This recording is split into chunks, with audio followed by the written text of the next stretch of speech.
Divorce అనే దాని గురించి మాట్లాడుతూ అంటే జాతకాలు కలవకుండా కూడా మ్యారేజెస్ చేసుకోవచ్చా? చేసుకుంటే డివోర్స్ అవుతుంది. చేసుకుంటే డివోర్స్ అవుతుంది. ఓకే.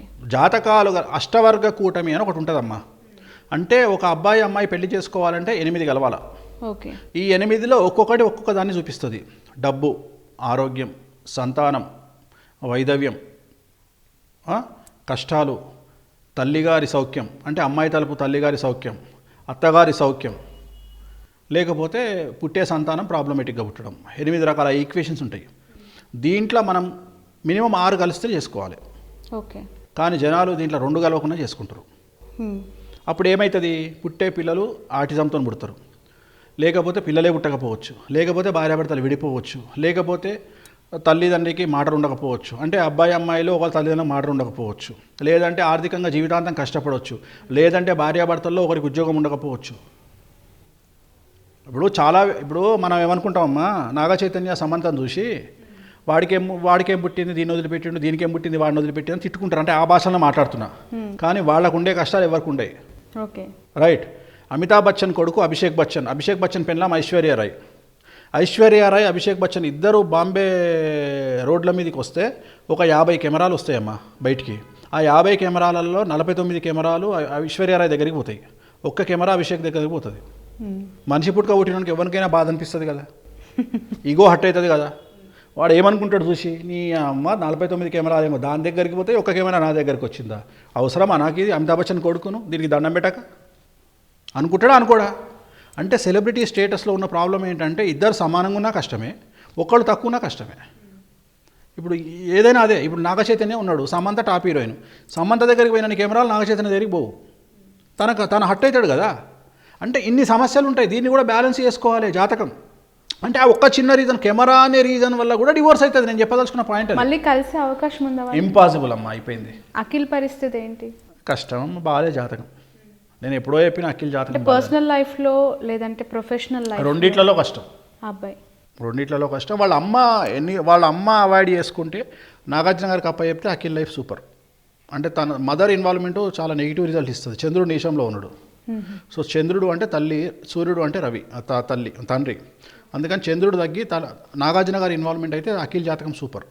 ఎందుకు నాగార్జున గారి ఫ్యామిలీలో ఎక్కువగా ఇవి రిపీటెడ్ ఇష్యూస్, దోషాలు? కరెక్ట్ మాట. ఇప్పుడు మరి ఏం లేకపోతే మరి నార్మలే ఉండొచ్చు కదా జాతకాలు నిజం కాకపోతే. ఇప్పుడు ఇక్కడ ఉన్నాయి, అక్కడ ఉన్నాయి. ఇప్పుడు నాగార్జున గారి జీవితంలో సేమ్ సీను, నాగ చైతన్య సినిమాలో సేమ్ సీను, ఇప్పుడు రేపు అఖిల్ గారి జీవితంలో కూడా సేమ్ సీన్ ఉంటుంది. అందులో తేడా ఏం లేదు, జాతకం అట్లుంది కాబట్టి. ఎందుకు అంటే వంశానికి అట్లుంది. సో ఆ వంశదోషం అంటారు దాన్ని. అంటే మీరు అబ్జర్వ్ చేస్తే ఆ జాతకాలన్నీ చెక్ చేయండి, ఆ జాతకం అన్నిట్లలో గురువు నీచంలో ఉంటాడు. అండ్ శ్రీజ చిరంజీవి చిన్న కుమార్ 3వ పెళ్లి చేసుకోబోతుంది. షూరా? వాళ్ళ ఫ్రెండ్ని చేసుకోబోతుంది. ఓకే. ఎందుకు అంటే ఆ అమ్మాయి లైఫ్లో మ్యారిటల్ లైఫ్ ఎందుకు అలా? గురువు నీచంలో ఉన్నాడు, అదే చెప్తున్నా నేను. గురువు నీచంలో ఉంటే ఇందాక మనం మాట్లాడుకున్నప్పుడు చాలామంది 7వ స్థానాన్ని చూస్తారు.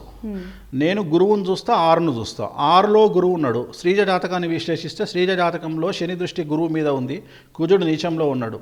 సో ఆమె జాతకంలో 3 నుండి 4 పెళ్ళిళ్ళు ఉన్నాయి. ఇప్పుడే చెప్తున్నా మీకు కెమెరా ముఖంగా, 3 నుండి 4 పెళ్ళిళ్ళు ఉన్నాయి. ఓకే. ఇప్పటికి ఆల్రెడీ 2 అయినాయి, ఇంకో 2 ఉంటాయి. అట్లనే పవన్ కళ్యాణ్ గారికి కూడా 3 నుండి 4 పెళ్ళిళ్ళు ఉన్నాయి. ఇప్పుడే చెప్తున్నా అది కూడా. సో గురువు నీచాన్ని బట్టి మనం అంచనా వేయచ్చు ఎన్ని పెళ్ళిళ్ళు ఉంటాయి ఒక మనిషికి అనేది. ఆల్రెడీ 3వ భార్యతో ఇప్పుడు పవన్ కళ్యాణ్ గారు ఉన్నారు. అంటే మీ ఉద్దేశం ఈవిడకు కూడా విడాకులు ఇవ్వబోతున్నారు, ఇంకొకరిని కూడా పెళ్లి చేస్తారు? జాతకం చెప్పినా ఇట్లా చేసి నన్ను తిట్టిస్తారు. అంటే మీరు అంటున్నారు కదా ఇప్పుడు 3 నుంచి 4 అన్నారు. సడన్ గా చెప్పినా ఇప్పుడు వాళ్ళ బాబాయ్ కాబట్టి ఆమె గురించి మాట్లాడినా, కంటిన్యూగా మాట్లాడినా, ఫ్లోలో బాబాయ్ అమ్మాయి గురించి మాట్లాడినా. అంటే బాబాయ్ది అమ్మాయిది ఈక్వల్ జాతకం ఈక్వల్. గురువు నీచంలో ఉన్నాడు. ఓకే. గురువు నీచంలో ఉంటే జనరల్గా 3 నుండి 4 పెళ్ళిళ్ళు అవుతాయి ఎవరికైనా సరే. రూల్ అది. మనమేమో పర్సనల్గా వ్యవహారం తిట్టుకుంటాం, వాళ్ళు ఇట్లా చేసుకుని ఎవరు కావాలి. ఇక్కడ అమ్మాయి 3వ పెళ్లికి సిద్ధం అవుతోంది మీరన్న లెక్క ప్రకారము. ఆల్రెడీ బాబాయ్ 3వ పెళ్లి చేసుకున్నారు. అమ్మాయి ఆల్రెడీ ఐ థింక్ ఇంకో 2-3 నెలల్లో పెళ్ళి అయిపోతుంది 3వ పెళ్ళి. ఓకే. వాళ్ళ ఫ్రెండ్ని చేసుకుంటుంది. పవన్ కళ్యాణ్ గారి గురించి దేని గురించి? పవన్ కళ్యాణ్ గురించి అంటే దేని గురించి? అంటే ఈమెకి ఇప్పుడున్న ఆవిడకు కూడా విడాకులు ఇవ్వబోతారు అనేది మీరు చెప్పారు. ఇక అది ఇప్పుడు అప్రస్తుతం అది ఎందుకంటే ఆయన నేను చెప్పినా కదా, నేను ఏం చెప్పినా 3 నుండి 4 అయితే అని చెప్పిన. ఇప్పుడు 3 అయింది ఆయనకు, ఇంకొకటి ఉన్నది పెండింగ్. ఇవాళ అవుతుందో ఇంకో నెలకు అవుతుందో సంవత్సరానికి అయితే చూద్దాం. ఓకే. ఎవరు మన తెలుగు వ్యక్తి అయి ఉంటారా? చెప్పలేము. ఫస్ట్ జాతకం ఏదో ఫస్ట్ అయితే అంచనా వేయగలుగుతాం జాతకంలో, నేరి నాలుగోది అంటే నా వల్ల కాదు, అసలు శాస్త్రం కూడా రాయలే కదా నాలుగోది ఏమైతుందని. స్టేట్మెంట్స్ అంటే ఒక పొలిటికల్ పార్టీకి సంబంధించిన వ్యక్తి అండ్ అధినేత, తన జనసేన అధ్యక్షుడుగా ఉన్నారు. అయితే పర్సనల్ గా సంబంధం లేదు, నేను అదే కొట్లాడుతున్నా స్టార్టింగ్ నుండి. ఆయనకు పర్సనల్ వ్యవహారానికి సంబంధం లేదు. ఆయన ఎన్ని పెళ్లిలన్నా చేసుకోనియండి, అది ఆయన భార్యకు ఆయనకు సంబంధించిన వ్యవహారము, అది ఆయన వ్యక్తిగతము. రైట్.